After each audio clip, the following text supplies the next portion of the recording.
L'ancrage de Mulhouse dans l'espace européen, quel bénéfice en tire-t-elle? D'abord, saviez-vous que Mulhouse a été pendant presque 6 siècles une ville libre et même une république?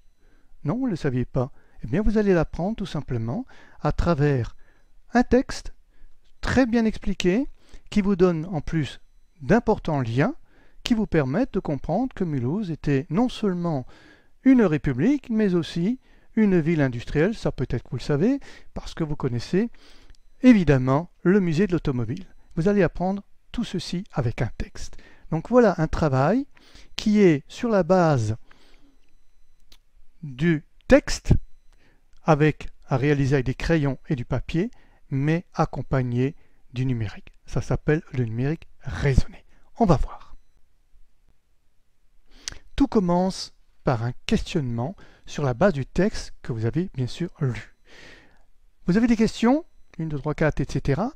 Ces questions, on vous donne des consignes, des liens aussi pour comprendre, des liens complémentaires, et vous devez répondre graphiquement à la réponse qui est attendue pour cette question.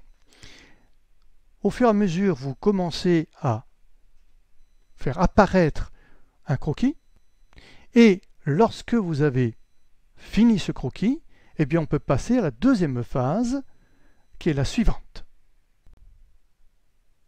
Là, vous disposez d'un logiciel, donc du numérique, logiciel où vous pouvez construire tout simplement votre croquis. Regardez le pot de peinture, je veux mettre Mulhouse en gris parce que c'est en déprise, je veux tracer un trait, une route, j'ai une épaisseur, j'ai mon crayon, je trace ici, par exemple, une autoroute.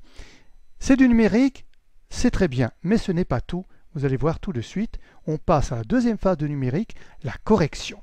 Je corrige le croquis que je viens de faire, toujours avec le numérique. Même question que sur le PDF, des figures à proposer. Je choisis à la question figurée ponctuelle, linéaire, surface, etc. Première question, les frontières, c'est linéaire. Légende, explication, je poursuis. Balle, comment je dessine balle, ponctuelle, ici. Si je me trompe, on va essayer de se tromper, le Rhin, je vais le mettre en figuré de surface. Explication pourquoi ce n'est pas le bon choix de figurer, et si je prends bien sûr linéaire, j'ai trouvé. Numérique, crayon, papier, voilà pour l'école du numérique raisonné. Merci et à bientôt.